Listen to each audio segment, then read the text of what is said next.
उसी में से सरसों के तेल का एक दीपक रखिए, वो पूरी रात आप जलाइए और रात्रि के समय जब अर्धरात्रि हो जाए दिवाली की रात को, तो वो सरसों का तेल आपको जाके थोड़ा सा भूमि को डाल देना है, मतलब उसी दीपक में से निकाल के भूमि पे डाल देना है जी। तो इससे आपके जीवन में बरकत बढ़ती रहेगी और आपको नौकरी, जो भी आपके व्यापार हैं या आपको जिसमें सफलता नहीं मिल रही है, अगर आप उस समय प्रार्थना करेंगे तो आपको जरूर मिलेगी।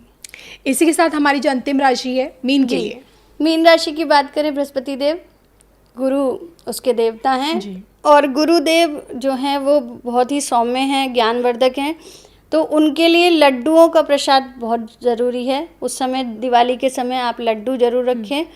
आपको क्या करना है, जो मीन राशि वाले लोग हैं वो थोड़ा सा चंद्रमा को भी इंडिकेट करते हैं, तो आपको क्या करना है कि आपको 5 पीली कौड़ी लेनी है, 5 सफ़ेद कौड़ी लेनी है और 3 गोमती चक्र लेने हैं जी। 5 पीली कौड़ी, 5 सफ़ेद कौड़ी, 3 गोमती चक्र आपको लाल कपड़े में बांधकर पूजन स्थल पर रखना है और उसे डायरेक्ट आपको अपने लॉकर में, जब भी आप उसे सामान को उठाएं तो अपने लॉकर में भगवान कुबेर का नाम लेते हुए प्रणाम करके रख देना है। चलिए, तो ये तो आपने दिवाली के मौके पर 12 की 12 राशियों से जुड़े जातकों को क्या कुछ टोटके करने चाहिए ताकि उनकी ज़िंदगी में खुशहाली यूं ही हमेशा की तरह बनी रहे और बरकत भी बनी रहे। और इसी के साथ दिवाली के ठीक बाद गोवर्धन पूजा होने लगती है लोगों के घरों में, तो इस दिन का खास एक सरल उपाय आपसे जानना चाहूँगी। जैसा कि आप जानते हैं कि पहले के टाइम में गायें घर घर में होती थी जी। लेकिन अब सब लोगों के पास फ्लैट्स हो गए हैं तो गायें रखने की सुविधा गौ सेवा नहीं भी है, नहीं कर पाते, गौ सेवा कर भी नहीं पाते हैं और जो गायें सड़क पर हैं वो भी कूड़ा कचरा खाती हैं, तो गौ सेवा कैसे करी जाए। गोवर्धन के दिन आप करें एक बहुत अच्छा उपाय, आप किसी भी गौशाला में जाएं, इस दिन खासकर जाना चाहिए। इस दिन जरूर जाना चाहिए। गाय को 1.25 किलो के करीब चारा खिलाना चाहिए जी। गाय खाए या ना खाए वो आपको वहाँ रख के आना है। खा ही लेती है गाय, जब भूख लगती है तो खाती है।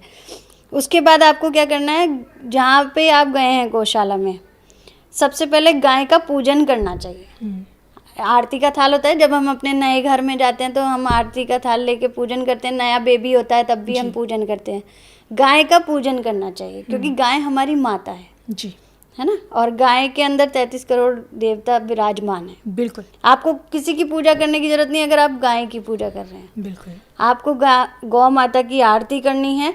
आरती करने के बाद गौ माता को तिलक करना है, उनको माला पहनानी है, जो फूलों से गुथी हुई माला आप गौ माता को पहनाएं। उनके सिंग, जो उनके सींग हैं, उन पर तिलक करना है। वहाँ पर जाकर आपको गौ माता के चरण स्पर्श करते हुए गौ माता के पैर के नीचे की मिट्टी उठा के लानी है।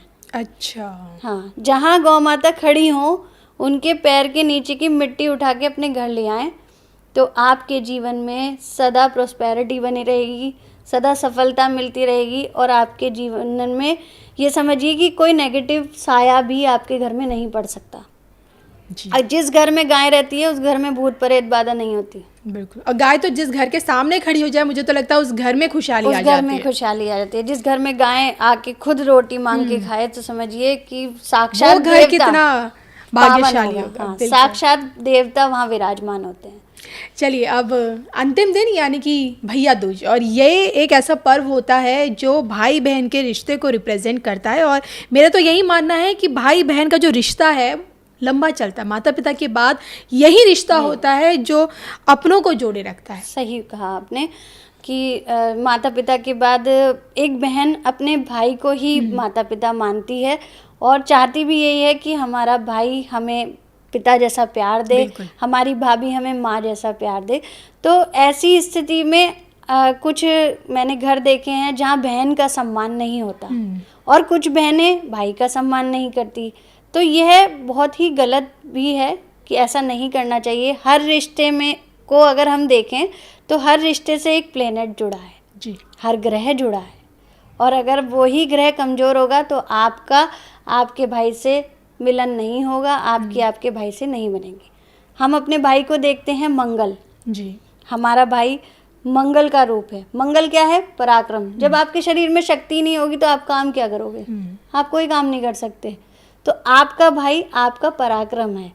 आप अपने भाई की की बात माने, आप अपने भाई को खुश रखें, आप अपने भाई की सेवा करें। बड़ा भाई हो तो वैसे भी सेवा कर सकता है, जी। और भाई बहन की हर बात पूरी करे, गलत बात नहीं लेकिन सही बात को पूरा करे, क्योंकि बहन एक बुध है, जी। बुध से रिप्रेजेंट करते हैं, तो दोनों का सम्मान जरूरी है। बुध हमें बहुत कुछ देता है, बुद्धि देता है, और हमारे जीवन में व्यापार देता है, सब कुछ देता है।